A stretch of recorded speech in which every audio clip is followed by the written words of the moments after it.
طب بداية الله يعطيك ألف ألف عافية جميعا. حابب أقول لكم اليوم نورتوا وكونوا كريتيف جميعا. محاضرة اليوم مع أحمد شوقي بإذن الله عن تعريفية عن الموشن جرافيك بإذن الله. أحمد، عرف عن حالك وشو هتقدم في هذه المحاضرة بإذن الله. تمام. النهارده ان شاء الله في السيشن هتكون متجهه اكتر للناس اللي عارفه مجال موشن جرافيك من على بعيد كده ويا دوبك او يا دوب عارفه الافتر افكت عموما يعني. او يعني ايه افتر افكت وبيعمل ايه، بس ما جربتش تشتغل على افتر افكت. فاحنا النهارده هنعرف ايه هو الموشن جرافيك، وبعد كده اما نخلص كده شويه الكلام الناس معظم الناس ما تحبوش دول، هنخش بقى في ايه، في البرنامج على طول، وايه افتر افكت ده اصلا، والبرنامج ده بيستخدموه في ايه وفي ايه. وبعد كده نبتدي نشرح الاساسيات او الواجهه بتاعت البرنامج، وبعدين هديكوا كام فيديو تتفرجوا عليه طبعا لما تخلصوا، اللي هي مبادئ الانيميشن والكلام من ده. وبعد ما نخش في البرنامج ونعرف الاساسيات والتولز والكلام ده كله، هنبتدي بقى شرح وشرح عملي باذن الله. التصميم اللي كان عامله عدنان في السيشن بتاعته اللي فاتت هنحركه ان شاء الله النهارده. نخش في الحاجات اللي هتفيد الناس عموما يعني على طول. طيب دلوقتي مثلا انت عشان تخش اي مجال جديد، اكتر ثلاث اسئله بتسالهم لنفسك، يعني مجال الموشن او حتى تكون صنايعي او حتى تكون طباخ، اي شغل انت عايزه، هي بتسال نفسك مثلا ثلاث حاجات، اللي هي ايه الحاجه دي، لازم تكون عارف الحاجه دي، واللي هيتعلم الحاجه دي ويعني هتفيدك بيه الحاجه دي، اللي هي الموشن جرافيك عموما في الدرس بتاعنا ده، اللي يتعلم موشن جرافيك عشان كذا وكذا وكذا. هنتكلم طبعا بالتفصيل عن الحاجات دي كلها، وازاي تبتدي بقى ازاي تتعلم الحاجه دي. تمام. طيب اول حاجه ايه هو الموشن جرافيك؟ الموشن جرافيك ده هو باختصار يعني اي حاجه بتتحرك قدامك ديجيتال على على الشاشه قدامك. سواء الجرافيك دي فيكتور او او حاجات معموله مثلا على الفوتوشوب، مش فيكتور اللي هي بيسموها ريستريز او بيكسلز. والحاجات دي طبعا بتشوفها على طول، يعني لو الاعلانات على التلفزيون كلام من ده على السوشيال ميديا والحاجات دي. طيب باختصار الموشن جرافيك هو ايه؟ هو تحريك جرافيك او اي حاجه بتتحرك قدامك عموما، بس ده كل اللي انت محتاجه عن الموشن جرافيك دلوقتي. تمام. طيب عرفنا يعني ايه موشن جرافيك، هنخش في الحاجه اللي بعدها على طول، اللي هي يعني ايه فيديو. يعني ايه فيديو اصلا؟ حد هنا مثلا عارف يعني ايه فيديو، او الفيديو ده بيتكون عن ايه او اي حاجه؟ ولو حد عايز يتكلم يرفع الايد ويطلعه، يا علي او اي حد يطلعه. ايه مجال الفيديو، او الفيديو ده عباره عن ايه عموما يعني؟ ده يا شباب عايزين كده سرعه.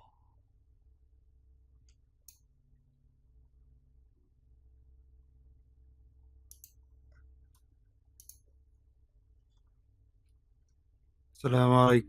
بالظبط، ما شاء الله، يعني معظم جواب كتير. وعليكم السلام ورحمه الله وبركاته. يعني ايه فيديو يا عم خالد؟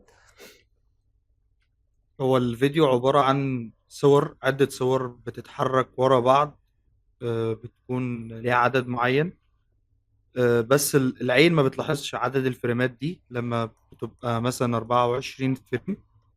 العين ما بتلاحظش ان هي صور كتير بتتحرك ورا بعض. بالظبط، الله ينور عليكم. ما شاء الله الناس اللي في الكومنتات كلها جاوبت يعني بالظبط. الصورة بس توضيحية لسه عامل طبعا. شكرا للاي اي بينقذنا في المواقف اللي هي دي. بالظبط. الفيديو ده مثلا، الفيديو اللي انت بتشوفه الجزء ده، وبيجي لك لقطات كتير قوي من الصور، ده صور فريم واحد، ودي صورة بس يعني لقطة كده بس، وبعد كده ايه بتتحول لفيديو. طيب حاجة برضو هتوضح لك اكتر، هو الفيديو ده. شوف كده الفيديو ده معانا طبعا، انتوا شايفينه صح؟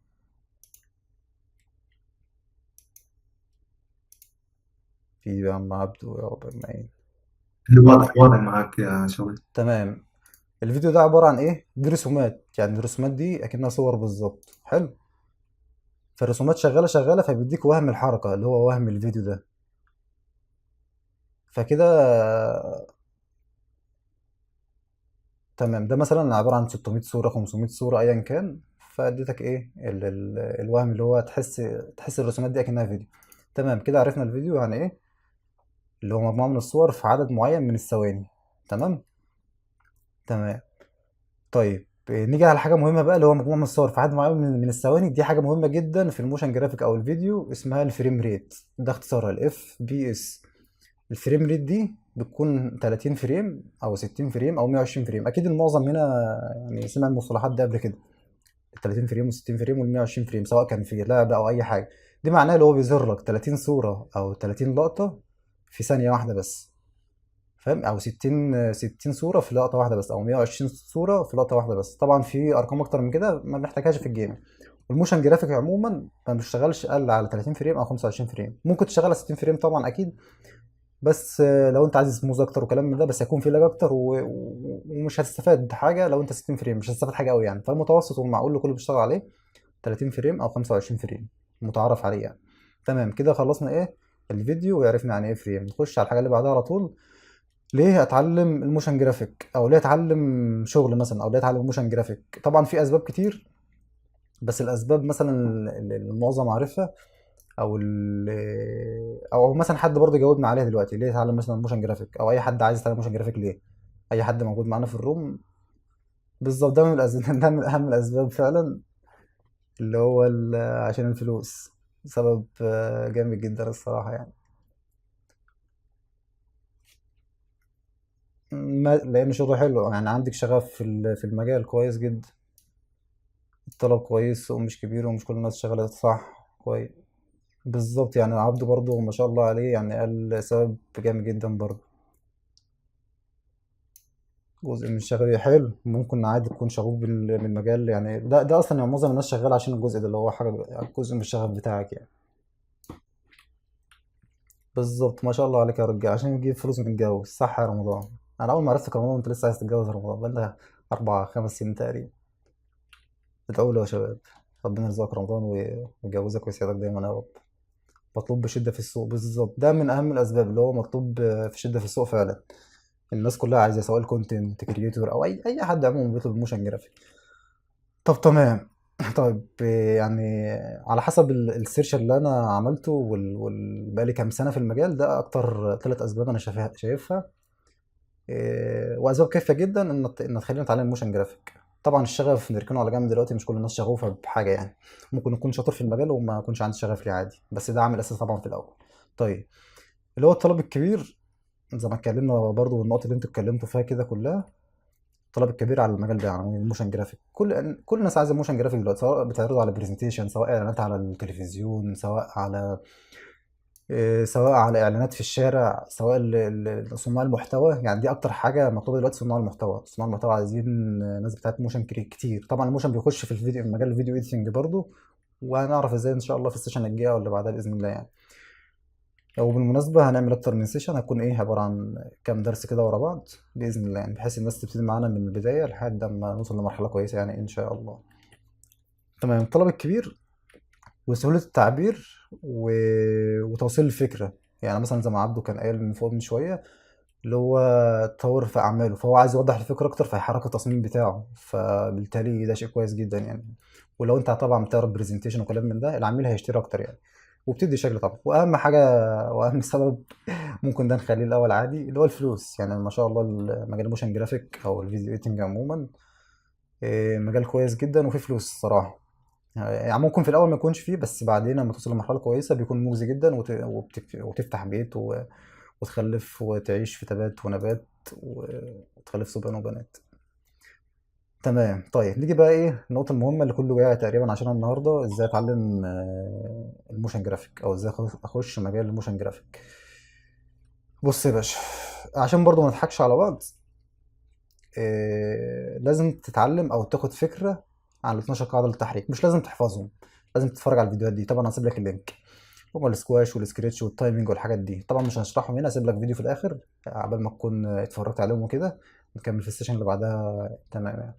تمام. وحاجة مهمة برضو انا ما كتبتهاش هنا، وهي يا شباب اساسيات الجرافيك ديزاين. طبعا قعدنا نتكلم فيها، وعبد احمد ان شاء الله هيجي يتكلم فينا سيشن على الجرافيك ديزاين وكده، وازاي تكون لاي اوت عموما يعني ويكون حاجه شكلها كويس. ده هتفيدك جدا جدا جدا. طبعا انت ممكن تبتدي بالتحريك وكلام من ده، بس لا، مش هتكون فاهم كويس. فابتدي باساسيات الجرافيك ديزاين، وبعد كده قواعد التحريك اللي هم ال 12 قاعده دول عاملهم طبعا من شركه ديزني، اتنين شغالين فيهم مش عارف اسمهم طبعا. وبس ده كل اللي محتاج تعرفه عنهم يعني. مش شرط تخش في تفاصيل تانية، وما تحاولش تخش في تفاصيل تانية، عشان دي كفايه جدا يعني. تمام. حلو. وبعد ما اتعلمت طبعا ال 12 مبدأ دول، هنخش في اساسيات البرنامج. اساسيات البرنامج هو طبعا الافتر افكت، هو الناس كلها بتتحرك على الافتر افكت. تمام. طبعا ممكن في برامج تانية كتير بس ده اشهرهم وده العملاق يعني بتاع المجال. طبعا المعظم عارفه واللي ما يعرفوش يعرفه، اللي هو الافتر افكت. تمام، الصوت تمام وكل حاجه تمام. بالظبط يا رمضان، اول حاجه تقولها صح من اول ما طب عرفت كل كلامك. حاجة تمام يا باشا. تمام. كله فل. حلو يا باشا. طبعا هنستخدم الافتر افكت دلوقتي وهعرفك، والورك سبيس هنظبطها مع بعض وكل حاجه تمام. اساسيات البرنامج اللي هي التولز والكلام ده، بس اهم حاجه وفي اي برنامج هتلاقي الاربع حاجات دول اللي هم البوزيشن والروتيشن والسكيل والاوبستي. الاول التحريك او من مكان لمكان، والروتيشن اللي هو الدوران، والسكيل اللي هو الحجم، والاوبستي دي مثلا نسميها الشفافيه مثلا. والعلامتين دول اللي هم المعين او المربع المقلوبين دول اسمهم الكي فريم. يعني هو واحد بس انا مكرره لك ايه لزياده التاكيد. اللي هو الكي فريم ده اهم حاجه في الدنيا، ده اللي بيحرك اصلا. هنعرف برضه دلوقتي ازاي. تمام. بص تعالى نكمل الاول البرزنتيشن وبعد كده نخش على افتر افكت على طول. طبعا هو محتاج تاخد فكره عن الفوتوشوب والستريتور، بحيث لو المصمم بعت لك تصميم على الفوتوشوب او على الاستريتور تكون بس عارف ان ازاي تفك اللايرات بتاعتك. طبعا في ناس بترسم وبتحرك عادي. وبرده سؤال مهم جدا عشان في ناس بتقوله كتير، اللي هو محتاج ارسم عشان اخش مجال الافتر افكت او مجال التحريك او مجال الموشن جرافيك؟ لا طبعا مش محتاج ترسم، انت محتاج بس تعرف تنظم لايراتك وخلاص، وبتتعلم حركه على طول. يعني انا حاليا دلوقتي كنت الاول برسم مشاهد وبحركها، دلوقتي معظم شغلي بقالي سنه تقريبا انا بحرك بس ما برسمش ولا بعمل اي حاجه. لا قليل جدا يعني. تمام. طب نسيب ماشي نكمل وبعدين نشرح في الاخر في افتر افكت. طيب نصيحتين يعني هقولهم لك من اخوكم الصغير، اخوكم الكبير. ما تخليش حد يبيع لك الوهم، اللي هو بمعنى تعالى خد معاك الكورس ده برقم معين وهتبقى جامد جدا في الموشن جرافيك. ده طبعا ما كملش الكورس معاه. او اللي بيقول لك مثلا ايه الكورس ده مش هتلاقي زيه، الكلام اللي هو التسويق ده عموما يعني. او بيقولوا عليها ايه، مش في كلمه كده بيقولوها اللي هي اللهم صل على النبي، لا دبلومه الموشن جرافيك والكلام ده، فبعيد عن الناس دي خالص يعني. ما تتفرجش على الناس دي او ما تاخدش الكورس معاهم او ما اشتركش الا لما تالف المحتوى المجاني اللي على اليوتيوب. تعال برضو ندور مع بعض كده، اللي هي هتكتب هنا على اليوتيوب كورس افتر افكت. بس ده كله اللي هتكتبه على اليوتيوب لو انت عايز تتعلم بقى ايه وتاخد التجربه مع نفسك يعني. طبعا هتلاقي عندك اشهر ثلاثة تقريبا في الاول، عمنا مصطفى مكرم وعمنا عمرو عطله، وهتلاقي عندك سوني ديزاينر اكيد هنا، وسونو ديزاينر، وطبعا محمد اسماعيل غني التعريف. يعني الناس دي كلها ما شاء الله عليه يعني. هتركز مع واحد بس مثلا عمرو عطله، وليكن عمرو عطله. نخش كده استاذنا الكبير طبعا، خش كده على الكورس هتلاقي هنا البلاي ليست كلها. فانت هتتعلم هنا الاساسيات واحده واحده مع بس خلاص. انت اصلا مجرد متعلم على اما تخلص المحتوى الفري او المجاني اللي على اليوتيوب هتكون قادر تحدد الناس النصابه من الناس اللي فعلا انت تستفيد معاهم. وطبعا الكورسات المدفوعه في كورسات تستحق انك تدفع تشتريها فعلا يعني. تمام. والحاجة التانية وهي المقارنة، يعني أنا كنت واقع في المشكلة دي برضو، فعشان كده إيه مكبرها شوية.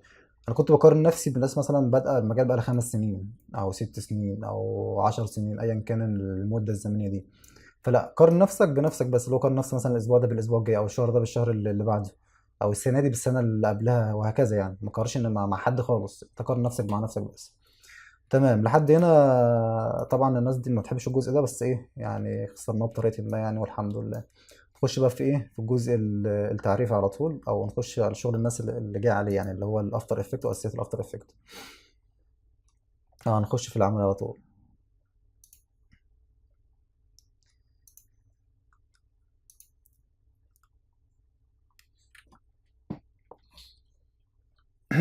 تمام.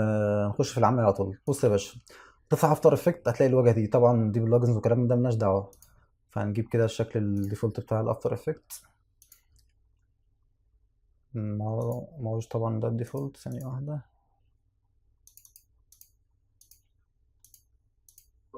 اعمل ريسيت، بالظبط كليك يمين على ديفولت ده الشكل الديفولت واعمل من الاول. بتاع ماشي. ما هو ده الديفولت تقريبا. ده الشكل بتاع الافتر افكت الديفولت خالص. فاحنا هنكنسل كل ده، مش عايزين اي حاجه الا الواجهه اللي انت شايفها دي. حلو. هقسمها لك دلوقتي لحاجه بسيطه يعني. وانت عندنا المربع الكبير ده والمربع ده او المستطيل وده، بس 3 هم، ما تشتتش نفسك باي حاجه تانية، دول اللي احنا عايزينهم دلوقتي.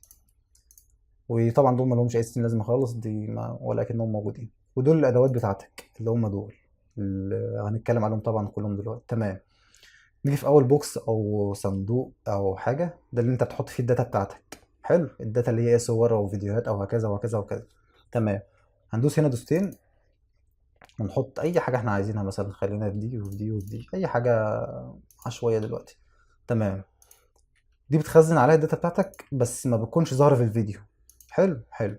تمام. عارف انت العلامه اللي تحت صغيره دي اللي اسمها كومبوزيشن، دي المقاس بتاعنا او الفيديو بتاعنا اللي بيظهر فيها. هندوس عليها كده من هنا، ده مقاس الفيديو. فاكر اللي اتكلمنا عليه اللي هي 30 فريم او في اول المحاضره. تمام. هنا اعمل مقاس اللي هو المقاس الاتش دي العادي، طبعا هنا عندك مقاسات جاهزه وممكن انت تعمل اي مقاس انت عايزه. حلو. هنخلي المقاس الديفولت اللي هو الاتش دي عادي جدا. وطبعا الادفانسد وال 3 دي ريندر والكلام ده طبعا ما بستخدموش ولا حد هيستخدمهم ولا كانهم موجودين. خلينا كده في البيزك والمقاسات بتاعتنا دي. تمام. نيجي على الفريم ريت اللي هي الكام صوره في الثانيه اللي احنا اتكلمنا عليها برضو، هنخليها 30 فريم زي ما قلنا. وهنا الوقت اللي هو الديوريشن ده وقت الفيديو بتاعنا، ممكن 30 ثانيه مثلا، عايزينه 40 ثانيه نكتب 40 وهكذا. واول ما تدوس اوكي هيبتدي الشكل معاك، الشكل البسيط جدا ده اللي هو كده ايه، ده الحجم بتاعنا. حلو. عايزين نعدل في الحجم ده. بعد ما عملنا ده هنعمل ايه؟ هندوس هنا على كومبوزيشن من هنا من فوق، وبعدين ندوس على كومبوزيشن سيتنج اللي هي الكلمه دي. حلو قوي. هنعدل مثلا اي حاجه عشوائيه، هنا الحجم بيتغير معاك على طول. حلو، لو انت في دماغك حاجه معينه يعني. تمام.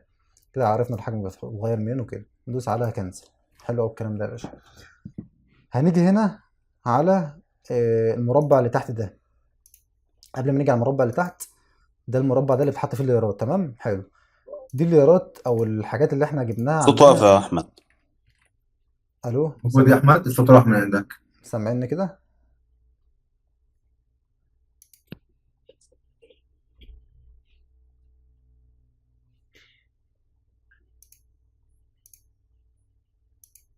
الو، سامعين؟ اه تمام كده اه كمل. الصوت واقف من عنده وانت بتقول كومبوزيشن. تمام ماشي عادي، مفيش اي مشاكل. طيب هنمسح الكومبوزيشن ده دلوقتي. تمام. الحاجه اللي طيب، دي الداتا اللي احنا اخترناها.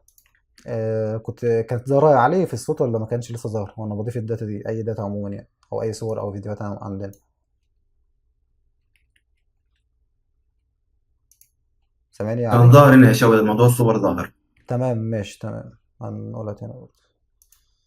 طيب الجزء ده خاص بالداتا اللي احنا بنضيفها في افتر افكت، سواء كانت صور او فيديوهات برضو او اي حاجه احنا عايزينها. تمام. طب انا اعمل ايه طيب بالصور دي؟ يعني كده مش شغاله في الفيديو وملهاش معنى يعتبر اصلا، دي كده ايه حاطينها على جنب، الجزء اللي احنا بنحط فيه الداتا.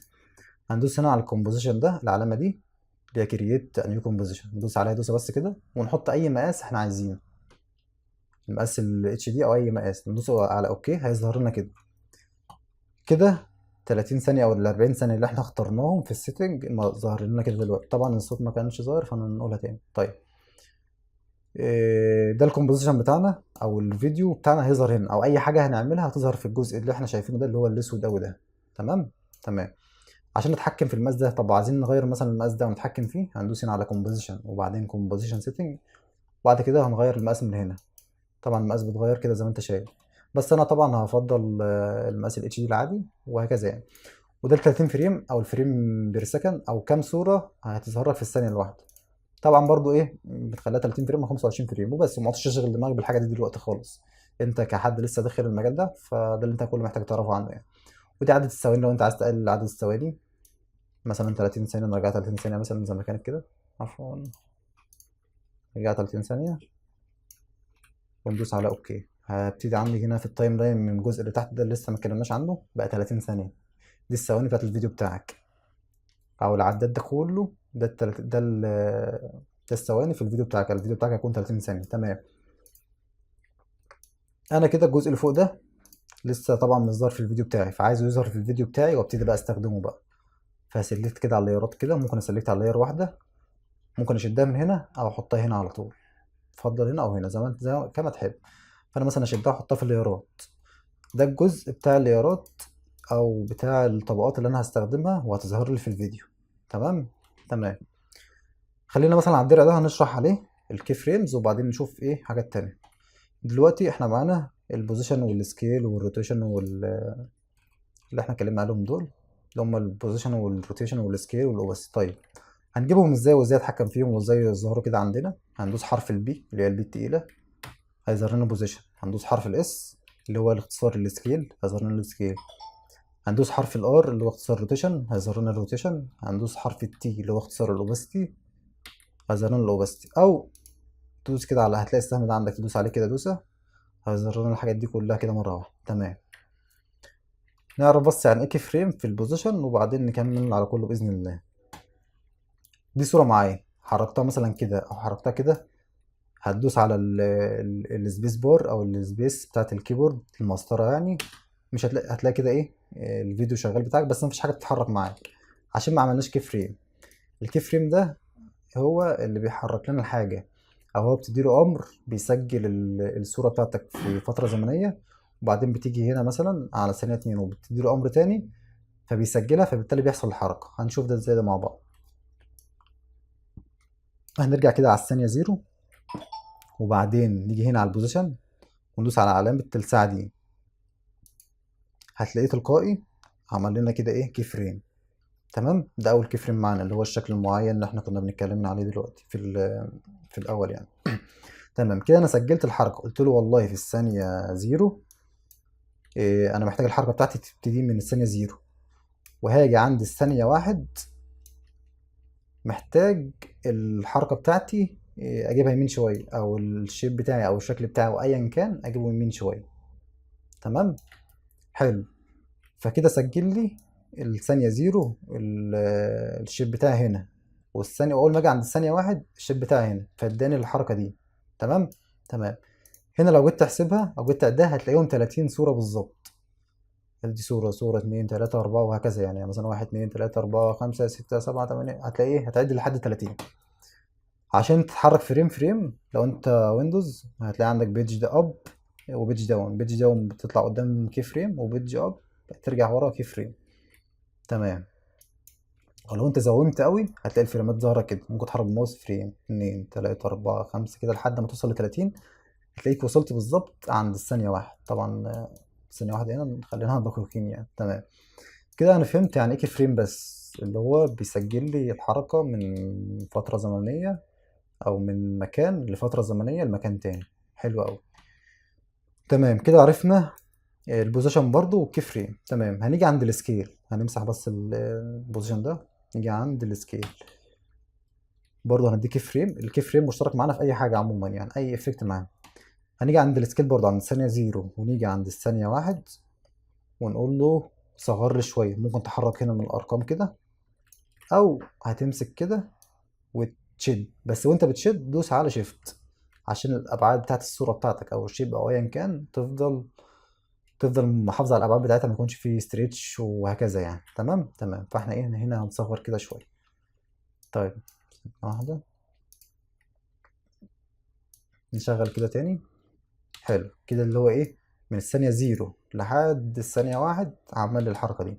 وحسيت مثلا الحركه دي سريعه او بطيئه، هنا بتقدر تتحكم بالكي فريم ده، تيجي هنا يمين شويه، فهنا بالتالي ايه الحركه هتعملك من اول 0 لحد 5 ثواني، فبقى بطيئه بطيئه أوي. والله عايز اسرع اكتر خالص نص ثانيه مثلا، فهتيجي تشوف هتلاقي سريعه جدا.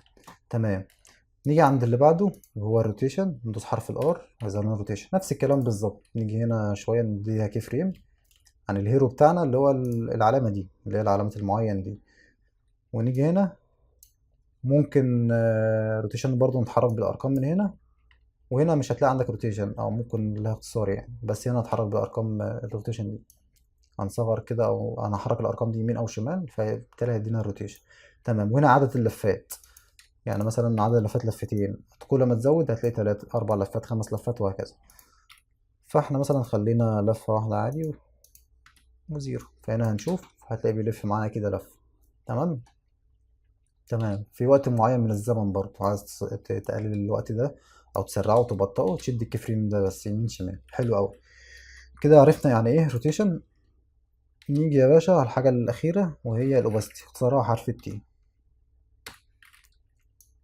ندوس على اوباستي كي فريم ونيجي مثلا يمين شويه، نفس اللي عملناه بالظبط هنعمله، ونخلي كده ايه الاوباستي زيرو. فكده معناه ان انا الشيب بتاعي ظاهر، واول ما تيجي ثانيه الشيب بتاعي يختفي خالص. حلو حلو تمام. الافتر افكت برضو بيشتغل بنظام ليرات فوق بعض. يعني دي لير وعايز اضيف لير تانية مثلا، وليكن دي هضيفها هنا او هنا زي ما اتفقنا، بقت فوق. طب والله انا عايز مثلا ايه، تعال نصغرها برضو، ممكن ندوس على شيفت ونصغر كده زي ما اتفقنا. والله انا عايز الشيب دي تكون تحت، فانا هشدها كده من هنا وبعدين انزل بيها كده ايه تحت. حلو. فبالتالي بقى يبقى عندنا ايه الشيب اللي هي بتاعت المربعات دي تحت، والشيب اللي هي بتاعت الدرع دي بقت فوق وبس. طيب تمام لحد كده كله تمام. الصوت بيقطع، مش سامع ولا فاهم حاجة. لا الصوت واضح بس النت ضعيف.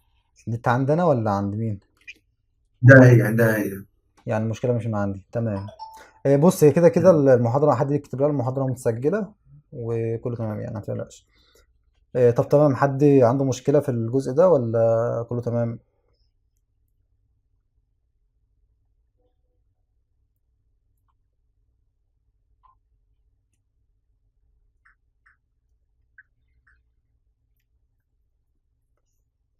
طيب تمام ماشي نكمل.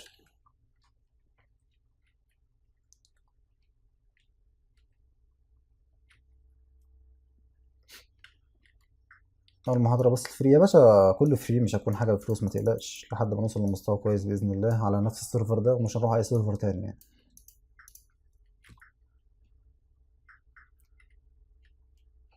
وبرضه يعني الفيديوهات اللي هنعملها هنقارن ما بينها من أول سيشن وتاني سيشن وتالت سيشن، بحيث أنت تكون فاهم الحركة واحنا شغالين مع بعض يعني على طول.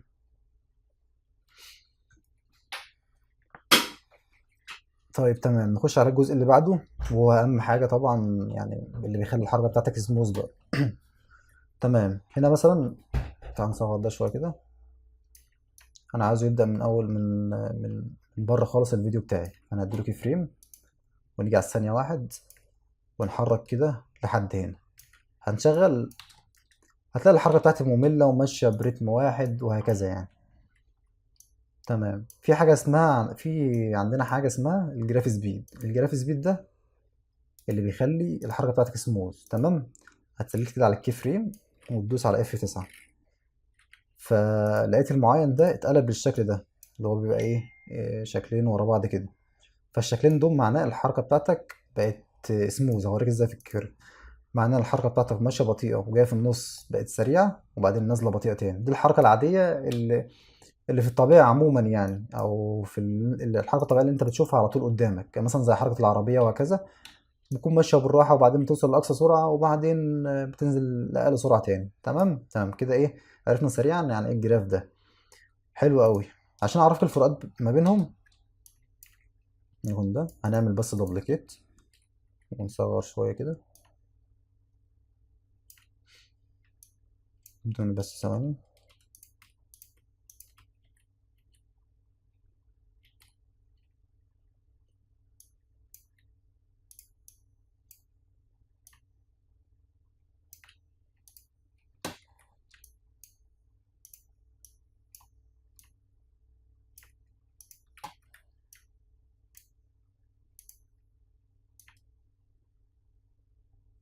ماشي خلينا نكتفي بالتلاتة دول.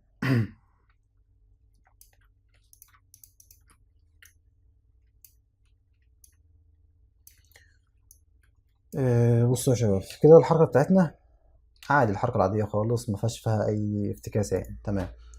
أول واحد ده هنسيبه زي ما هو مش هنعمل فيه حاجة، وتاني واحد ده هنخليه، هندوس على اف 9 بس. تمام. وتالت واحد هندوس على اف 9 برضه وهقول لك هنعمل فيه دلوقتي. حلو. كده احنا معانا تلات حركات بالظبط، او حركتين دلوقتي، طبعا لسه هنedit في الاخير ده. تعال نخفيه دلوقتي بس وبعدين نشوفه بعدين. كده معانا حركتين.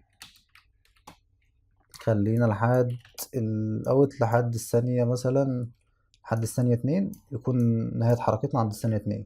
كده احنا قلنا الكي فريم اللي احنا عملناه او الكي فريمز اللي احنا عملناها من ثانية 0 لحد الثانية 2. تمام تمام مفيش اي طبعا مشاكل. حلو. ايه الفرق بقى بين الانيميشن الاول والانيميشن التاني؟ يعني ايه الفرق بينهم؟ هما الاتنين بيوصلوا بالظبط عند الثانية 2، بيوصلوا في نفس المكان اللي احنا حددنا ليهم يعني. يعني مثلا هنا في الثانية 0 بره خالص، وأول ما تيجي عند الثانية 2 بيجوا في نفس الوقت بالظبط. بس تيجي مثلا عند الثانية 1 في نص الأنيميشن أو بعدها بشوية، تلاقي اللي احنا عملناه ايز أسرع أو سابق شوية عن اللي فوق. طب ليه الحركة دي؟ عشان الجراف سبيد بتاعنا، الجراف سبيد بتاعنا زي ما قلت لك من شوية، اللي هو بيجي في النص بيوصل لأقصى سرعة ليه، وبعدين بيجي في الآخر بيبطأ بيبطأ بيبطأ لحد ما يوصل في الوقت المعين أو التايم المعين اللي أنا محددهوله في الثانية المعينة في المكان المعين. فكده اداك الحركة اللي انت شايفها دي. طب تمام، عايز الحركة تكون أسلس أو عايز الحركة تكون أكتر من كده، سلسة عن كده. تمام، نفس اللي فوق ده بالظبط عملنا دبليكيت، بس هنيجي هنا نسلكت كده على الكي فريمز دول، وبعدين نفتح العلامة دي. العلامة دي اسمها جراف اديتور. حلو، لو مش ظاهرة عندك طبعا هتدوس هنا كليك يمين، وبعدين اديت سبيد جراف، خلي اتأكد اللي هي معمول عليها علامة صح هيظهر لك دي. تمام، نكبر كده شوية. الجراف بتاعي كده زي ما قلت لك برضو تاني اكد عليك، ده اقصى سرعه هنا. طيب انا عايزه في الاول يكون سريع وماشي ببطء، هعمل ايه؟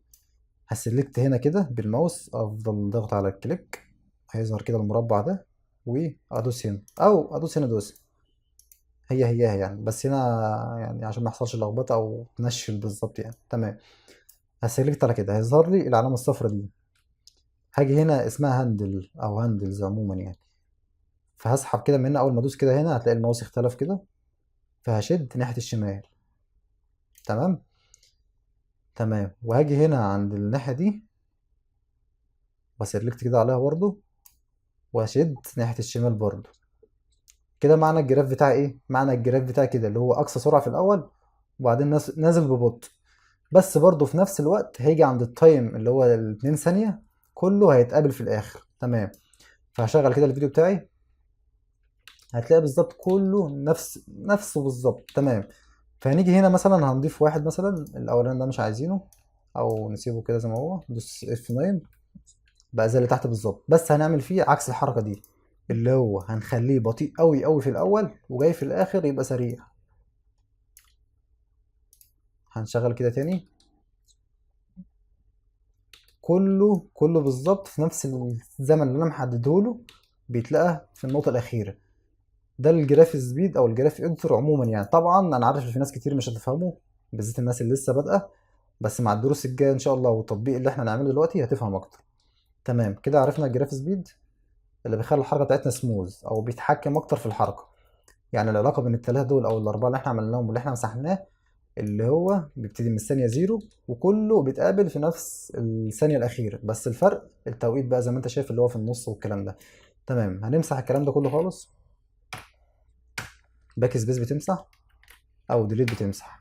تمام، ما عدناش عايزينهم برضو هنا في الكومبوزيشن ده، ونمسح كل حاجه ونخلي ايه الواجهه بتاعتنا زي ما هي، الاربع بوكسات او الثلاثه زي ما احنا ايه تعرفنا عليهم في الاول. تمام، وهنشرح التول دي برضو دلوقتي يعني. طيب فاكرين الديزاين اللي عدنان عمله، اللي هو كان مين اللي كان موجود في المحاضرة بتاعت عدنان اللي شرح فيها الديزاين؟ طيب تمام، كويس جدا. حلو. ده تصميم معمول. حلو، انا بستلم الديزاين كده جاهز، عشان كده قلت لك في الاول مش شرط بتكون بتعرف تعمل تصميم او بتعرف تعمل ديزاين يعني على الفوتوشوب او على الستريتور. تمام، هنا بس كل اللي انت عليك انت بتنظم اللايرات بتاعتك، بتسميها كده زي ما احنا عاملين طيبه زي ما عدنان مسميه، وباجي هنا على التكست. حلو، وباجي هنا عند ايا كان بقى الاسماء اللي انت مسميها، M1 M2 M3 M4 M5، هنفيهم كده هيختفوا خالص معانا. وهنيجي هنا عند الجزء اللي بعده او الفريم اللي بعده او الجزء اللي بعده، وهنيجي ايه تصميم تاني، وهنيجي هنا على الجزء الاخير هنلاقي تصميم تالت خالص. حلو، فاحنا عايزين ندمج بين التلاتة دول، هنعمل ايه؟ طبعا مفيش حل الا الافتر افكت او عشان نعمل موشن كويس. تمام لحد هنا تمام، بس عشان نخش في اللي بعده على طول، ولا انا بكلم مثلا المبتدأ، ولا الدنيا لسه بايظه؟ يعني الدنيا لسه ما حدش مركز مثلا او لسه عنده اي توضيح في النقط اللي فاتت؟ لو حد عنده توضيح في النقط اللي فاتت نتكلم فيها تاني، مفيش اي مشاكل. وبرضه مع الوقت او مع التطبيقات هتكون فاهمين اكتر يعني. يعني الكلام اللي فات ده يعتبر كله نظري يعني مفيش حاجه عمليه. طب تمام.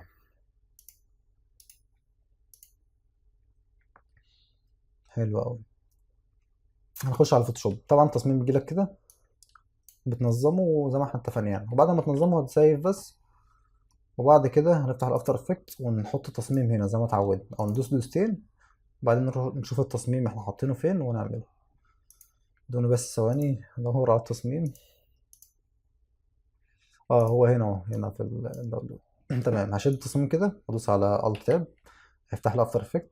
ادوس هنا بالظبط. وبعدين اول حاجه، او اول ما تحط التصميم بتاعك او تحط البي اس دي بتاعتك او ملف الاستريتور، تاكد انك عامل الحاجات دي اللي هي كومبوزيشن ريتين لاير سايز دي.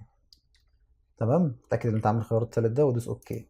حلو قوي. طبعا احنا هنا مش هنعمل كومبوزيشن زي ما عملنا في الاول، هنشد كده دي نحطها هنا، او ندوس عليها دوستين بس، هيفتح لنا كده في مقاس جديد. طيب. طب هنا في مشكله او مش مشكله يعني، عشان لو قابلتك بعد كده عادي يعني، مفيش اي مشاكل فيها وما تتوترش خالص يعني. اللي هي لقيت كله مدموج. حلو. بتدوس بس كمان دوستين هيفتح لك الكومبوزيشن اللي بعده، وهكذا. ولو لقيت كومبوزيشن تاني معمول هتدوس دوستين هيفتح لك في الكومبوزيشن اللي بعده، وهكذا. تمام. انت مثلا كشخص لسه بادئ المجال طبعا جديد، اول ما يقابلك تصميم زي ده هتعمل ايه؟ يعني برضه حابب اسمع افكاركم يعني. لو انت شخص قابلك تصميم زي ده ومطلوب منك تاسك، او انت بتتعلم وعايز تتحرك، ايه الفكره اللي جت في دماغك اول حاجه من اول ما شفت التصميم؟ حد برضه، لو حد عايز يتكلم برضه يدوس على علامه الايد اللي هي تحت دي ويطلع يتكلم. اه المحاضره متسجله ان شاء الله باذن الله يعني.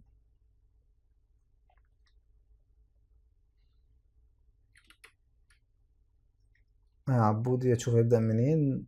عبود وينتهي فين. حلو.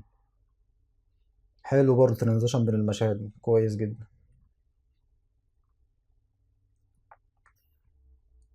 ممكن نستخدم دوران طبعا، ممكن نستخدم اي حاجه في الموشن متاحه انك تستخدمها عموما يعني. بالظبط. ده كويس فعلا، هو ده اللي هنعمله. بس انا برضو عايز اعرف افكاركم يعني. هندخل الشخص ده ازاي؟ مثلا احنا معانا الدايره دي، او هنعمل انيميشن للدايره دي ازاي بحيث الشكل بتاعنا يكون عامل ازاي، او الموشن بتاعنا يكون عامل ازاي، والشخص ده هيجي مثلا من هنا من اليمين للشمال، او هيجي من تحت لفوق، او هيجي من اي اتجاه بالظبط. حلو. التخفيه يعني مثلا استخدمت الاوباستي وحد تاني كان بيستخدم الروتيشن. حلو. نعمل سيرش ده افضل خيار بالنسبه للناس اللي لسه بادئه. سكيل مع اوباستي ودوران. تمام. حلو.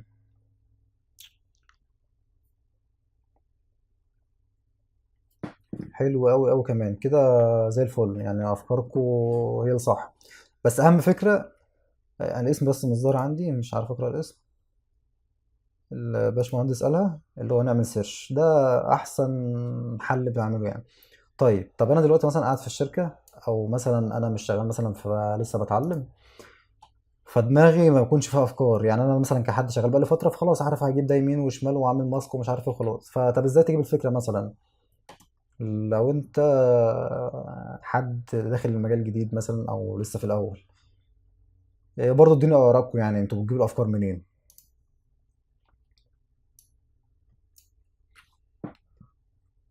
كويس. بيهانس جميل جدا فعلا.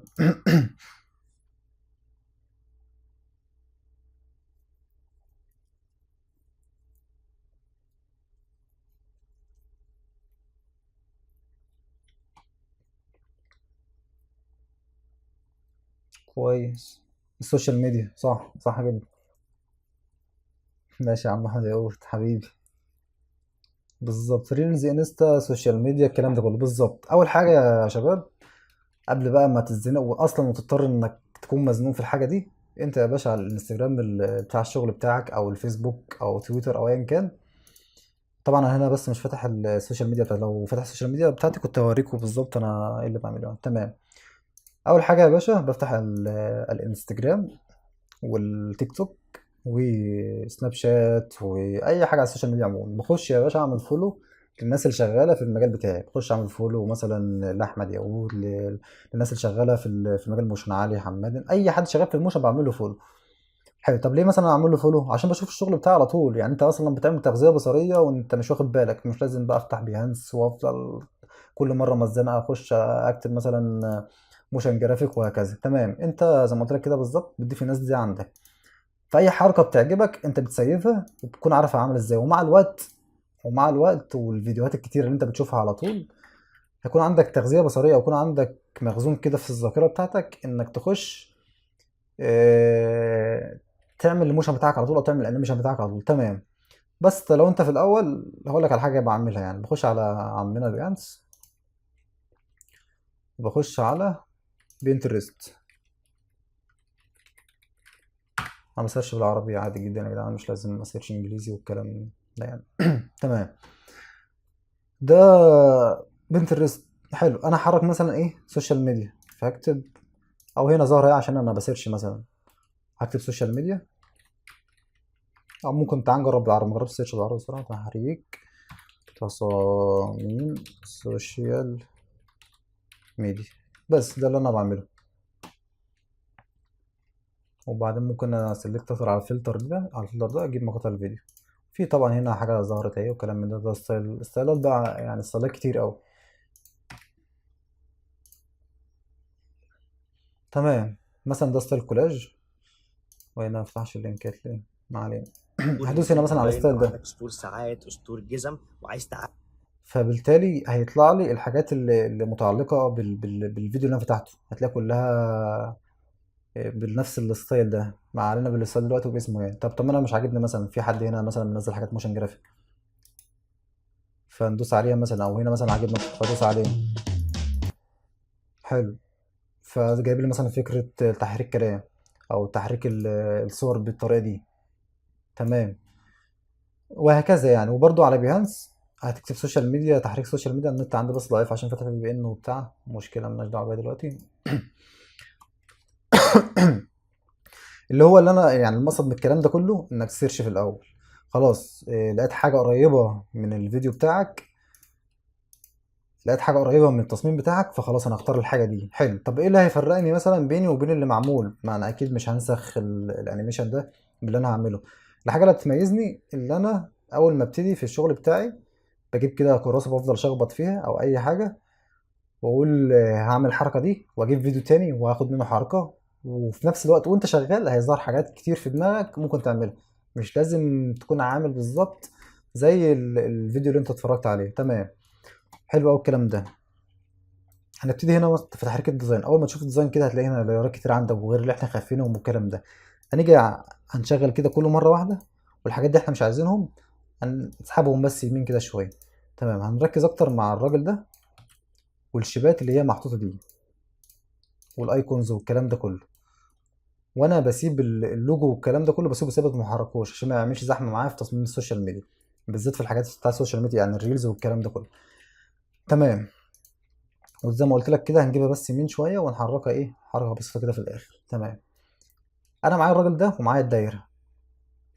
اول حاجه بعملها بجيب الحاجات اللي ورا الاول اللي هي الدايره، فممكن مثلا ادوس على العلامه دي او اللي هي النقطه دي، بتظهر لي بس الحاجه اللي انا عايز ايه اركز معاها، وبتخفي لي اي حاجه تانية في التصميم بتاعي. تمام. والله الدايره دي هتكون مثلا كويسه لو عملت ايه، لو عملت مثلا صغرتها مثلا او جبتها من الجنب ده او من الجنب ده. تمام. حلو. لو دوسنا كده على الدايره هتلاقي كده ايه فيها كام نقطه كده جوه. فالنقط دي ايه رايكم مثلا لو عملناها روتيشن في الاول؟ هتبقى شكلها لذيذ. حلو. فاول حاجه نستخدمها اللي هي الروتيشن اللي احنا اتعلمناها في الاول.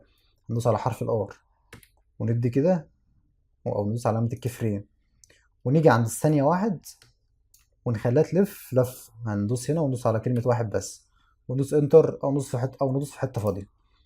هنشغل كده هتلاقيها معايا بس سريع قوي. انا عايز ابطأ يعني، انا مثلا عايزها مؤقتا 5 ثواني مثلا، او خلينا 10 ثواني. هدوس كده هشغل، هتلاقي عاملين الحركه دي في 10 ثواني والدنيا بسيطه قوي. حلو قوي. هنرجع الكومبوزيشن بتاعنا الاساسي اللي هو رقم 3 ده، اللي هي اللي احنا عملناها. احنا دوستين هنا دوستين عشان الناس اللي متلخبطه بس. جاب لنا الحاجه اللي جوه الكومبوزيشن ده او الجروب ده. تمام، هنشغل كده الفيديو بتاعنا. ويا ايه الحلاوه دي، بقى عندنا دايره بتتحرك. تمام. طب احنا عايزين الدايره دي يعني تظهر من العدم مثلا، او تظهر من اليمين، او تظهر من الشمال، فنعمل لها بوزيشن. هندوس على حرف البي وندي كي فريم زي ما اتفقنا، ونطلعها بره الدايره الشكل بتاعنا خالص، ونيجي هنا عند ثانيه واحد. وبعد كده هندخل الدايره دي مكانها كده. حلو. طبعا انت ممكن ما تكونش عارف المكان بتاعها فين، فالاحسن حاجه بنعملها ايه؟ بنعمل العكس بقى، بنقف عند الثانيه واحد ونديها كي فريم بوزيشن، وبعدين بنرجع عند الثانيه زيرو عكس اللي احنا عملناه بالظبط، وبعدين نرجع او نخفي الدايره بتاعتنا دي في الاول. ليه بقى عملنا الحته دي؟ عشان خلاص انا اديتها كي فريم مثبتها في المكان الاصلي، في المكان اللي المصمم عملها لي. تمام. هنرجع كده في الاول ونشغل. هتلاقي الدايره جات وبتلف، بس طبعا الدايره الدخله بتاعتها بطيئه قوي وماشيه بسرعه معينه، ماشيه بسرعه ثابته، ما فيهاش حاجه كويسه يعني. فهنا هسلكت على الكي فريمز دول وادوس على اف 9 او اف 9، وادوس على الجراف اديتور واكبره كده من هنا من العلامه دي، او ادوس على كنترول مع السكرول بتاع الماوس، الت مع السكرول بتاع الماوس، هتلاقي عندنا ايه بيكبر ويصغر كده. تمام. هنيجي هنا وزي ما علمتكم في الاول، او عرفنا مع بعض في الاول، هندوس كده على الهاندلز دي، نسحبها كده ايه شمال، وبعدين نسلكت على دي ونسحبها شمال. هنشوف كده الحركه بتاعتنا عامله ازاي. كويس جدا كده، ظهرت سريعه قوي في الاول وجت بطيئه في الاخر، والحركه بتاعتي سلسه وسموز قوي يعني. تمام. نيجي بقى على الحاجه اللي بعدها يا باشا، او هندوس على علامه الدوت دي عشان يظهر لنا الحاجات بتاعتنا كلها تاني. تمام. هنا ظهر لنا الشخص ده بالايكونز دي، عايزين نحركها. قولوا لي فكره مثلا وننفذها مع بعض دلوقتي. يا ترى نجيبها مثلا من ورا الدايره كده، ولا نجيبها من على اليمين برضو، ولا نخليهم يتقابلوا من على الشمال؟ فقولوا لي الفكره دي وننفذها مع بعض. اف 9 بتخلي الحركه سموز، بتظهر لي الكيرف اللي موجود. يعني مثلا ده، تعال نعمل دبل كده بس عشان الشغل ما يروحش. انت شكلك لسه جاي دلوقتي فما كنتش حاضره معانا. تمام، بس هنعيدها تاني يعني. ده الكي فريم العادي، ده الكي فريم العادي اللي من غير اي حاجه، اللي هو ماشيه ببطء كده ومفيش سموز والحركه بطيئه خالص. تمام. وده الكي فريم اللي احنا عملنا له اف 9. ثانيه واحده. ده الكي فريم اللي احنا عملناه اف 9. شايف الحركه بتاعتي؟ الحركه بتاعتي ماشيه سريعه في الاول وبطيئه في الاخر، فمدتني ايه سموز اكتر. بس ده اللي بيعمله اف 9، بيخليك الحركه سلسه اكتر يعني. وده كل اللي محتاجه تعرفيه في الفتره دي. تمام. من حق يا شباب، بس عشان ما ننساش لازم نسيف المشروع بتاعنا. كنترول اس، نخليه مثلا هنا ونسميه اي اسم. طبعا لازم تسمي عدنان المصمم. تمام. ادوني افكار زي ما قلت لكم نطلع بيها الشخص ده. سكيل ماشي، ممكن نجرب سكيل مثلا، ايه المشكله؟ حلو، يعني الفكره دي كويسه جدا برضه. خلاص نعمل ميكس بين الفكرتين دول، نخلي الشخص جاي من تحت والايكونز اللي حواليه يتعمل لها سكيل. تمام. طب هنعمل ده ازاي؟ طيب نمسح ده اللي احنا كنا بنوضح فيه. تمام. عايزين الشخص ده يظهر من تحت، فهنعمل ايه؟ هنيجي هنا عند الثانية واحد وندوس كده عليه، او نحدد الشخص او اللير بتاعت الشخص، وندوس حرف البي وندي كي فريم بوزيشن، ونرجع تاني للثانية زيرو. وايا كان بقى، عايز تجيب الراجل من فوق، عايز تجيبه من تحت، اي حاجة. فالفكرة اللي مين قالها؟ اندرو قالها كويسة جدا، ننزله من تحت اكنه بطل خارق. كويس جدا الفكرة دي. فهننزله من تحت ونشوف كده. كويس جدا، بس الحركة ايه؟ لسه الحركة بطيئة قوي. فممكن برضو ايه نسلكت على الايكونز بتاعتنا دي ونخفيها بس شويه كده عشان ما يشغلناش، ونشوف الحركه دي ونركز معاها. طيب هنعمل ايه بقى عشان الحركه تخليها سموث زي الدايره؟ هندوس اف 9 زي ما عملنا، ونيجي عند الجراف سبيد ده والجراف اديتور ده، نفس اللي عملناه بالظبط. ممكن نسلكت عليهم الاثنين كده شويه، وبعدين نسلكت على ده نجيبه شمال شويه. هنشوف كده الحركه بتاعتنا، هتلاقي الحركه بتاعتنا سموث وناعمه جدا جدا كمان. ممكن برضه عايز ابطأ، نسلكت على الكيفرين دول ونبطأ كده شويه. حلو قوي كده، وصلنا يعني وصلنا لمرحلة كويسة جدا. تمام. نيجي على الحاجة اللي بعدها اللي هي الايكونز دي. اتفقنا اللي احنا هنطلعها سكيل. تمام. طيب عشان نطلعها سكيل هنعمل ايه؟ هندوس حرف الاس نديها سكيل. نيجي هنا عند ثانية واحد برضو زي ما عملنا، نديها كده ايه، ندوس على علامة الساعة دي ونيجي هنا في الأول هنخلي هنا السكيل 0. تمام، هنشغل كده. طبعا في مشكلة عندنا، ليه المشكلة دي حصلت؟ ليه؟ عشان الانكر بوينت مش في النص، اللي هي مشكلة في الشبات دي. طيب عشان نحل المشكلة دي هنسلكت كده على الشيب ده، هنلاقي الانكر بوينت دي او المحور بيقولوا عليه ايه، يعني الانكر بوينت دي بتكون خاصه بالابعاد بتاعه الشخص. يعني مثلا لو جينا عملنا هنا سكيل هتلاقي شايف بيروح لناحيه الانكر بوينت دي، فاحنا مش عايزين كده، عايزين الانكر بوينت دي في النص. فهنا اول تول من التولز اللي فوق دي اللي احنا هنتكلم عليها، اللي هي مثلا اللي هي بتاعه الانكر بوينت اللي بتحرك الانكر بوينت، ندوس عليها كده دوسه ونشد الانكر بوينت نخليها في النص. تشوف كده السكيل بتاعها، نركز معاها بس. السكيل بتاعها جه على المحور بتاعها او النقطه دي، مش عارف والله بيسموها ايه عبودي عندكم في الاستريتور؟ عبودي هنا ولا مش بيسموها ايه يا جدعان؟ الناس الاسم بتاعها فعلا السنتر بتاعها او السنتر بتاعها، مش عارف بيسموها ايه. نقطه الاصل او المركز او السنتر او ايا كان يعني. تمام، حلو. زي ما عملنا في دي نعمل في الشيب التاني. هنجيب كده برضو نسلكت على التول دي، وبعدين نحرك كده العلامه بتاعت الانكر بوينت دي نخليها في النص. تمام تمام. نشوف كده على الشكل بتاعنا. حلو قوي الكلام ده.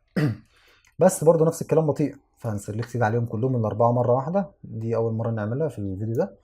ممكن عادي تشتغل عليهم كلهم الأربعة مرة واحدة. نسلكت كده عليهم وندوس على F9، نفس اللي عملناه بالظبط. هنسلكت كده على دول كلهم، بعدين نشد شمال، وبعدين نسلكت على دول ونشد شمال. طيب هنشغل كده الفيديو بتاعنا. حلو، بس بطء برضو، فهنخليهم أسرع شوية. نسلكت كده على الأربع كي فريمات دول ونوديهم إيه ناحية الشمال. هنشغل كده الفيديو بتاعنا. تمام، بس اسرع، نبطئه بشويه وهكذا. حلو. طب انا عايزهم ما يظهروش دلوقتي، عايزهم يظهروا قدام شويه اما الشخص يظهر. فهشد بس، يعني انت عملت عليهم كده كلهم، نسلكت عليهم الاربعه نشدهم مليارات من هنا، نسحبهم ناحيه اليمين. هنشغل كده الفيديو بتاعنا. حلو قوي. طب انا مش عايزهم الاربعه يظهروا مره واحده، فهنعمل ايه؟ هنقسمهم كده زي ما انت شايف.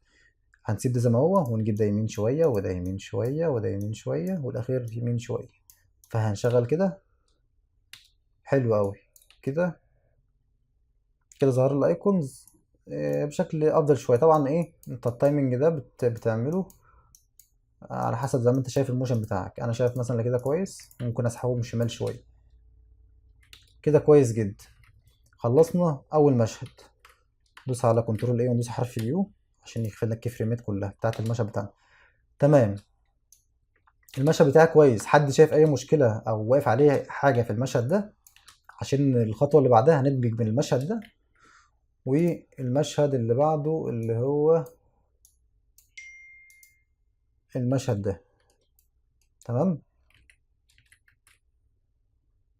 التي او في، انا اقول لك التي او في انا بحب اسيبه في الاخر. ليه بقى؟ عشان انا بعد ما اظبط التايمنج بتاع كله اظبط التي او في واظبط التايبو بتاعتي والكلام ده كله. تمام، عادي ده، يعني على حسب ما كل شخص بيفضله.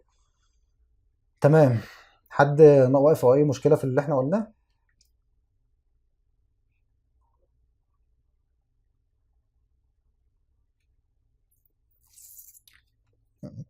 طب تمام، اظن مفيش مشاكل في الجزئيه دي. تمام. دلوقتي يا باشا عايزين ندمج بين الجزء اللي احنا اتفقنا عليه والجزء ده. هنعمل ايه؟ كده احنا عملنا انترو او بنسميها ان. عايزين نعمل الاوترو بقى للشخص ده. فاحنا ممكن نعمل حاجه كويسه جدا. نسلكت كده عليهم كلهم، وبعدين نيجي عند الشخص.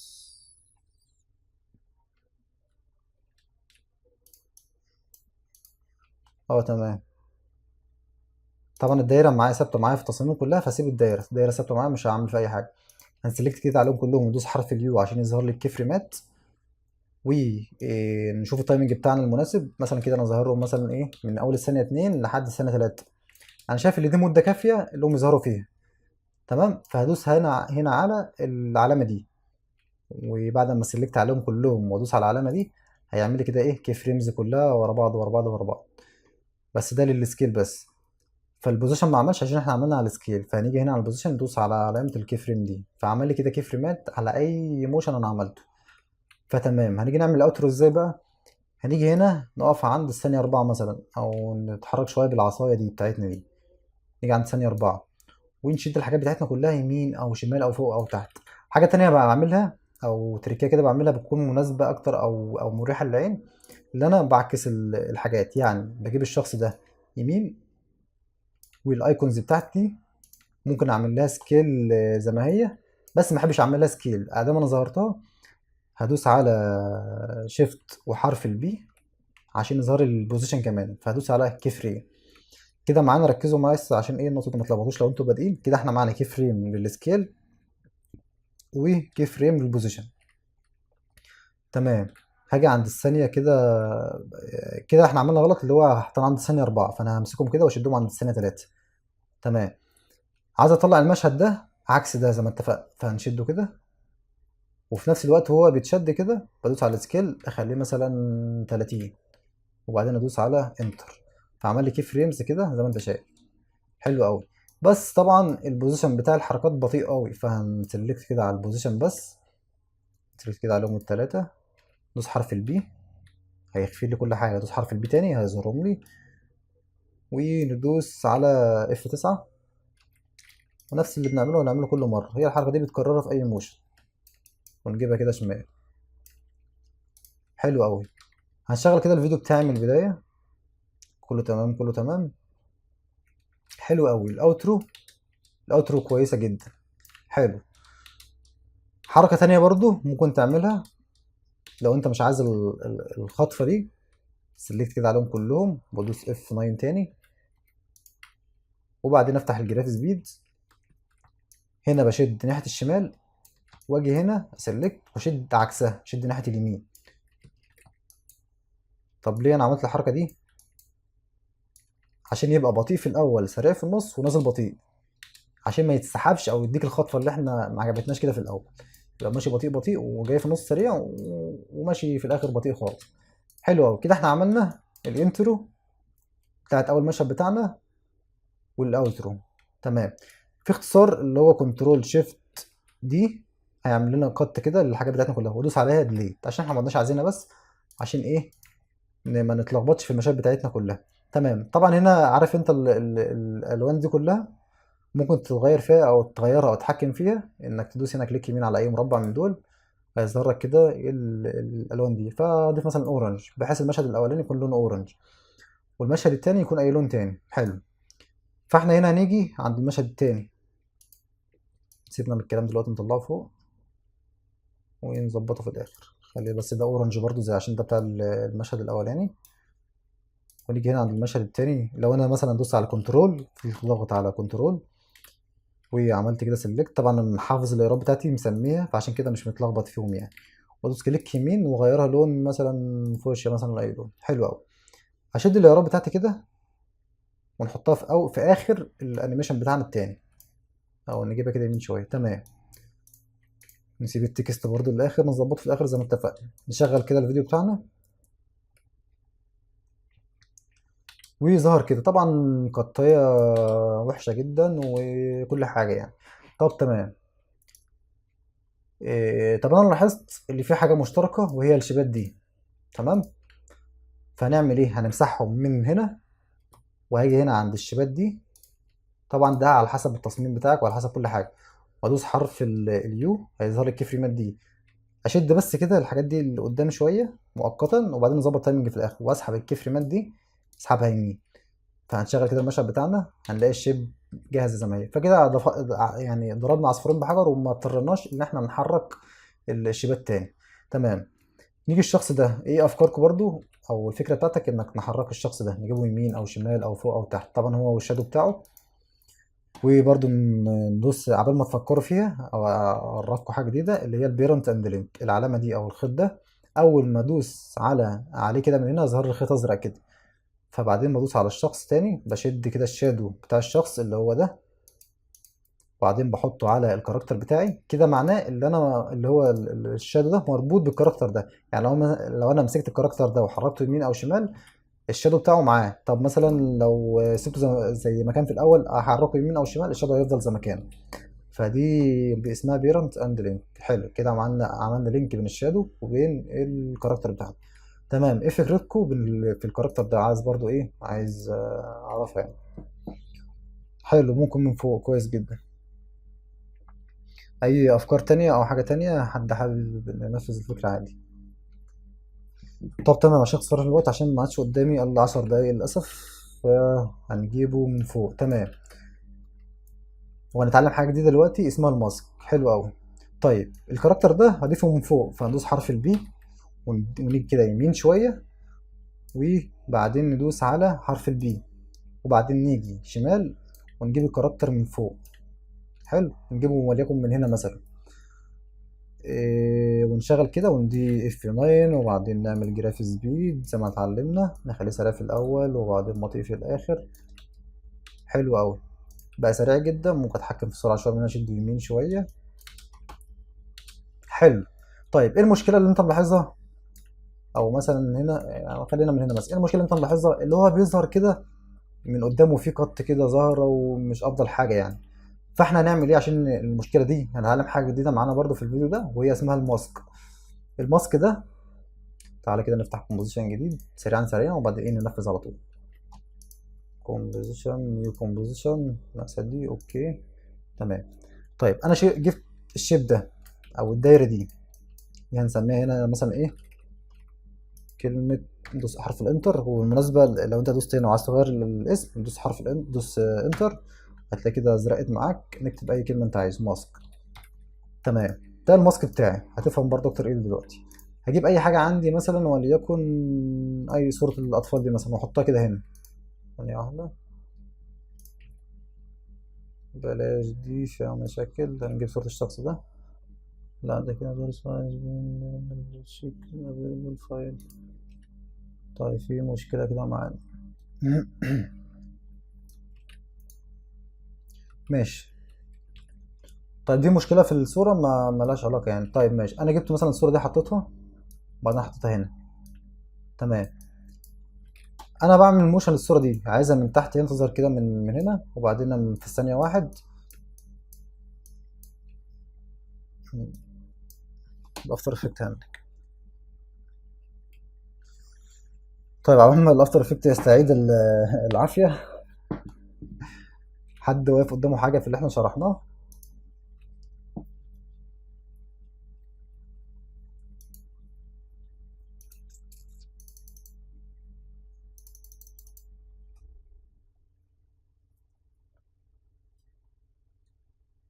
الله يعطيك العافية يا عم شوقي. حبيبي يا عم امجد.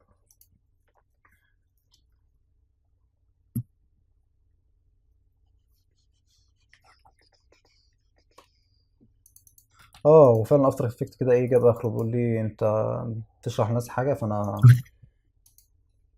ايه، السلام عليكم. يا جدعان، ده الطبيعي في الافتر افكت عموما يعني، فمش كده بتقابله كتير. فاتمنى نكون عملنا كنترول اس والحاجات ما طارتش.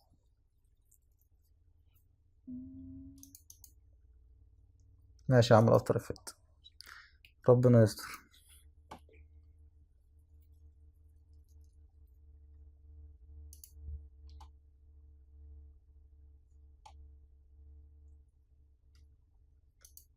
عدنان المصمم، ماشي الحمد لله كل حاجة مظبوطة. طيب ماشي، نعمل كده كومبوزيشن جديد، واي مقاس بس دلوقتي، وبعدين اوكي. وما بعملش كومبوزيشن في الاول ليه؟ انا ولا بدوس على كومبوزيشن سيتنج. ماشي، كومبوزيشن وبعدين نيو كومبوزيشن، وبعدين ادوس على اوكي. تمام. قلنا هنجيب دايرة او اي شكل معانا، ده هيكون ماسك. حلو، هنسميه كده ايه، ماسك. بلاش الصورة دي، هنجيب مثلا تكست. بلاش صورة من عندنا من على الجهاز، عشان الجهاز شكله فيروس. هجيب مثلا شكل تاني، وليكن دايرة، ونغير اللون بتاعها من هنا، خليه لون أحمر مثلا. حلو. هنعملها كفريمات عادي زي اللي احنا عمالين نعمل فيها من ساعتها. هنيجي هنا في الأول ننزلها تحت، ونيجي هنا مثلا نطلع الدايرة في النص. تمام. حلو كده، الدايرة بتاعتي بتتحرك، بس أنا عايز الدايرة بتاعتي تظهر في جوه الجزء ده بس، جوه الشكل ده بس. فهعمل حاجة اسمها ماسك، بتفعلها من هنا. لو مش ظاهرة عندك، تدوس كده هنا دوسة، هيظهر لك حاجة اسمها تراك مات. التراك ماد دي طبعا في الاصدارات الجديده بس من فوق 23 وانت طالع. الاصدارات القديمه كنت بتيجي هنا وكليك يمين والفا مات، والصراحه انا مش فاكرها، فهشرح بالطريقه الجديده بس. فهنا هنيجي عند الدايره الحمراء ونشد من هنا ايا كانت الدايره الحمراء، فوق تحت ايا كانت يعني، وندوس على التراك ماد دي. من هنا هيظهر لنا الخيط الازرق زي البيرنت اند لينك. خلي بالك في فرق بين البيرنت اند لينك والتراك ماد ده او الماسك ده. ونشد كده نحطه على الشيب بتاع الماسك بتاعنا. حلو كده الشكل بتاعي ظهر بس جوه الجزء اللي انا محدده له اللي هو الماسك ده. طبعا لو عايز تظهر الماسك تدوس على هنا على علامه العين دي. لو عايز الماسك يختفي كده كده بيكون متاكتف معاك فبتخفي عادي. ماشي كده فهمنا الماسك على السريع سريعا يعني. تمام.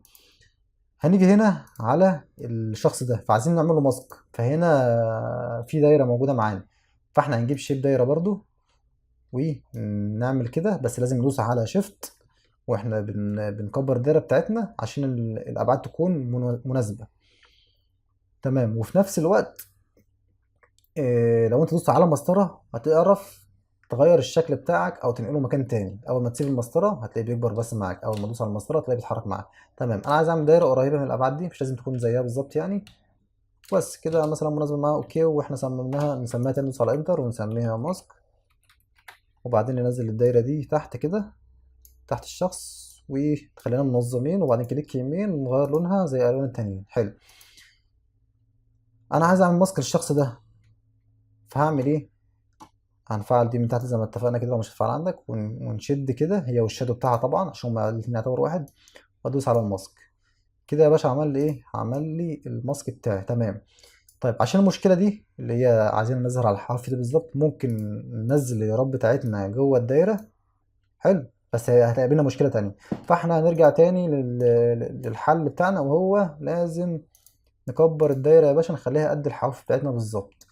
فهنعمل لها سكيل كده كده. تمام قد الحواف بتاعتي، وممكن نكبرها تاني سيكا. طبعا الجرافيك ديزاينر لو عارف دي من الاول هيظبطها لك هو يعني، ويقول لك دي ماسك وكل حاجه يعني. حلو. فواجهتنا مشكله تانية، وهي المشكله الرجلين او الجزء اللي تحت ده مش باين. فهنعمل ايه بكل بساطه؟ هنيجي هنا عند الماسك ده، وبعدين طبعا هجيب لك من الاول. هننزل بس السهم ده، وبعدين هننزل تاني عن الكونتنتس دي ايا كانت المسمى، وبعدين ندوس على اليبس دي، وبعدين نيجي هنا على ابس بس ونسلكت عليه او نكليك يمين، وبعدين كونفيرت تو بيزير باس. ليه بقى عملنا كده؟ حولنا الشكل بتاعنا لباس عشان ظهر لنا البوينتات دي نقدر نتحكم فيه. تمام. اول ما ادوس على كلمه باس من دي هيظهر لنا النقط دي، فالنقط دي اقدر اتحكم فيها زي ما انا عايز. هخليها هنا مثلا عشان اظهر الشخص بتاعي بطريقه كويسه. نجيب دي يمين شويه، او بلاش نجيبها يمين، مثلا ايه ندوس على شيفت او نتحكم في الهاندلز دي زي ما انت عايز يعني. طبعا انا بشرح لك من على التصميم ده هيكون مناسب للتصميم ده، بس انت بقى باي تصميم تاني او باي حاجه تانية تتحكم فيها زي ما انت عايز. وبالمناسبه برضه هسيب لكم البي اس دي تطبقوا عليها، والفيديو هينزل على اليوتيوب باذن الله، فتقدروا تتفرجوا عليه براحتكم يعني. تمام. هشغل الفيديو بتاعنا كده، هلاقي البنت ظهرت من الدايره. تمام. هنظبط حاجه بقى في اللي هم ال 12 مبدأ هتلاقيهم موجودين، اللي هم اللي اتكلمنا عليهم في الاول السيشن خالص، اللي هي التايمنج. ان احنا ازاي نظبط التايمنج بتاعنا. ظبطنا اول واحد، بدل ما ده يختفي ويكون في فتره كبيره منهم، فاحنا هنشد كده ايه دي يمين شويه مثلا، فالشخص ده وهو بيختفي كده البنت تكون ظاهره. طيب الانيميشن بتاع البنت حاسه بطيء، فادوس حرف اليو واشد الكيف فريم دي شويه شمال. انا هنا ممكن اقول لك تعد كيف فريمات، تدوس على شيفت بيج داون وتعد وكلام من ده، لا بس انا ما بحبش الطريقه دي عشان كل انيميشن كل موشن بيكون مناسب لحاجه تانية. حلو قوي. استخدمنا هنا البنت. تمام.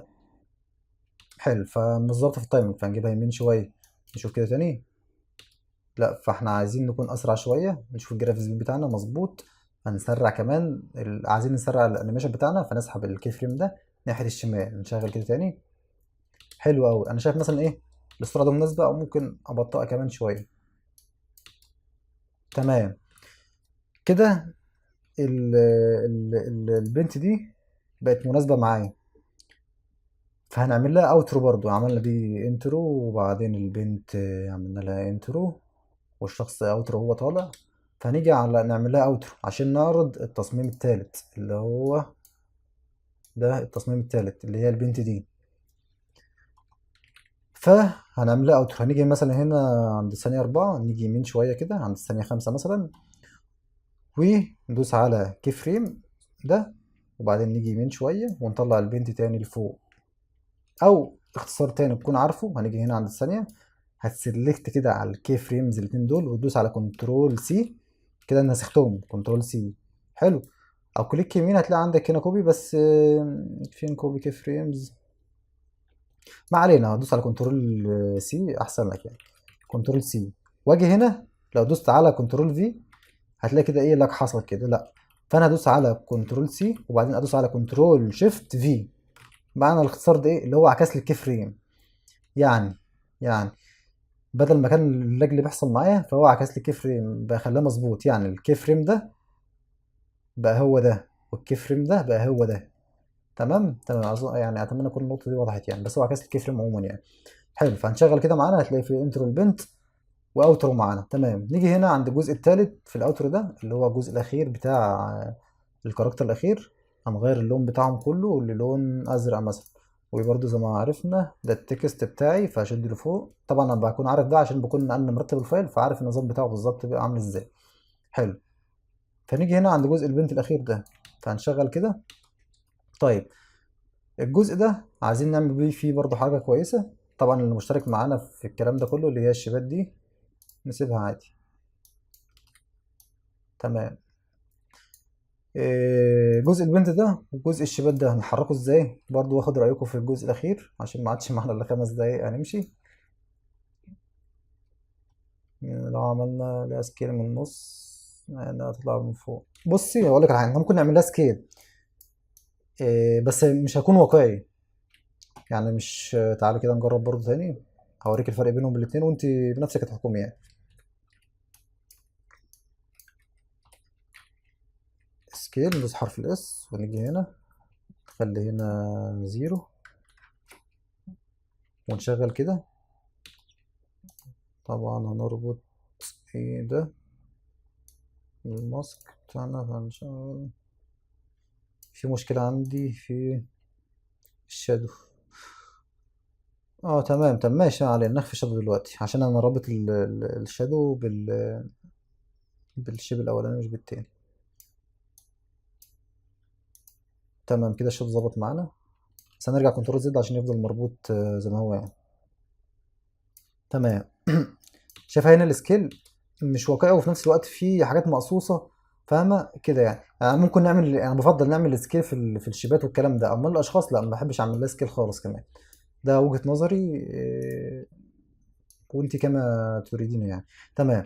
هنا السكيل طبعا في النص مش وحشه خالص، مش حلو خالص، فاحنا ممكن نعمل سكيل مثلا ايه في الجزء اللي فوق. فهندوس هنا على علامه الانكر بوينت دي ونخلي السكيل هنا مثلا.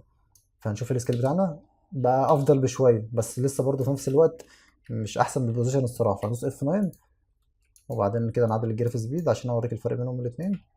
وانت طبعا او اي حد يعني كما يفضل يعني، الانيميشن ده مجرد اذواق. حلو. انت عجبك دي خلاص قشطه تمام يعني، فل مش وحش. انا مثلا عجباني البوزيشن اكتر، هسيب البوزيشن. الشادو بتاعنا باظ والدنيا باظت. تيجي على الشادو بعدين ندوس شيفت كده، طلعه فوق شوية. ماشي كده الشادو ظبط معايا. تمام.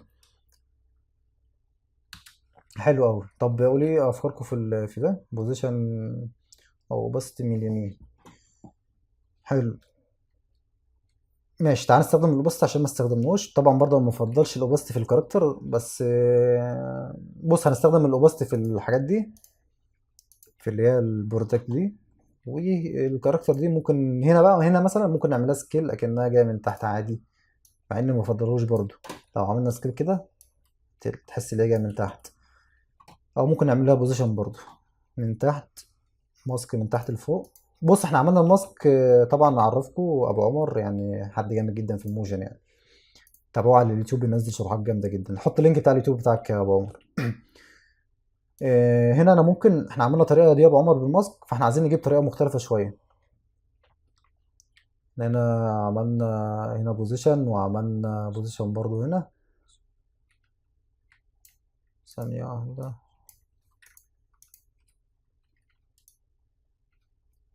طب هنطلع دي وبس هنطلع ديت سكيل بحيث ما استخدمش السكيل برضو، والحاجات دي نعملها وبس. تمام. طيب هركز مثلا مع دي، هنديها كي فريم كده. نيجي هنا مثلا في الاول، او نيجي يمين شويه وبعدين نديها كي فريم سكيل، ونيجي في الاول وبعدين نديها كي فريم سكيل نخليه 0، ونربط الشادو زي ما بننسى كل مره بالكاركتر بالبيرنت اند لينك. نشغل كده معانا. تمام. ندوس على F9 وبعدين نعمل ده كده ونعمل ده كده. نشغل الفيديو بتاعنا. حلو، بس التايمنج بتاعي طبعا بايظ، فهنسلكت كده على الايراد دي ونجيبهم يمين شويه. هنشغل كده كويس جدا جدا جدا كمان. فهنشغل الفيديو بتاعنا من الاول، الشخص ده في الاول، وبعد كده الشخصيه دي جت من فوق وبعدين طلعت وبعدين دي جت من تحت. فانا شايف الانيميشن بتاعي كده كويس جدا. ولسه طبعا الشبات دي انا سيلكت كده على الاربع برودكت دول او الاربع شبات دول، وهدوس عليهم حرف البي مع شيفت وحرف الاس فيظهر لي بوزيشن وسكيل. ممكن اسلكت كده عليهم كده، افضل دايس بالماوس وانزل لتحت، او عشان انا مسلكت عليهم ادوس على واحده بس بوزيشن وواحده سكيل بس فظهر لي كده. فنيجي هنا من الاول هنا، اليمين نجيبه يمين والشمال نجيبه شمال. يعني مثلا دول نجيبهم يمين، وده وده وده نجيبه شمال. حلو. و السكيل بتاعهم كلهم احنا قلنا اوباستي، عفوا بس قلنا اوباستي، احنا دوسنا على السكيل لا مؤاخذة. دوس هنا نمسح عادي وندوس حرف البي، نسلكت عليهم من الأربعة، ندوس بي كده بعدين شيفت وحرف التي ده اختصار الاوباستي مش السكيل. تمام. نرجع كده في الأول ونخلي الاوباستي 0 وبعدين ندوس عليهم كلهم F9 ونفس اللي عملناه في كله. نروح على الجرافيك سبيد، انا باكد عليك على دي عشان دي يعتبر اهم حاجه اللي تخلي الحركه بتاعتك شكلها سلس. طبعا دي بتيجي مع الوقت والخبره والممارسه وكده، فانت هتكون عندك خبره انك تطلع انيميشن شكله كويس من المتابعه طبعا. حلو قوي. طيب كده نشوف الموشن بتاعنا اخر حاجه عشان ما عادش معانا الا دقيقه بس. تمام. حلو قوي كده نكون خلصنا يا شباب الموشن بتاعنا. حلو. طبعا لسه بقى ايه، هقول لك بس حاجه اللي احنا نسيناها اللي هي التي او في. التي او في ده هسيبه لكم انتوا تظبطوا التايمنج بتاعه مع كل حاجه. تمام. يعني الالوان بتاعت مثلا ده عايز يظهر في الاول، هتعرضوا برضو بوزيشن وسكيل او تعرضوا اوباستي او تعرضوا اي حاجه انت عايزها. حلو حلو. طبعا في افكتات كتير هنتكلم عنها في المرات الجايه باذن الله. تمام. والى هنا نكون خلصنا يا شباب، والمحاضره الجايه تكون ادفانسد شويه، يعني دي يعتبر اساسيات خالص. وهسيب لكم طبعا البي اس دي وكل حاجه في هحط لكم اللينك ممكن على الانستجرام واشيره معاكم باذن الله، واحط لكم هنا في جنرال مثلا هحط لكم اللينكات وكل حاجه. يعني الجايه هتبقى امتى؟ غالبا هتكون كمان اسبوعين مثلا او 3 اسابيع على حسب ما الشباب يظبطوه.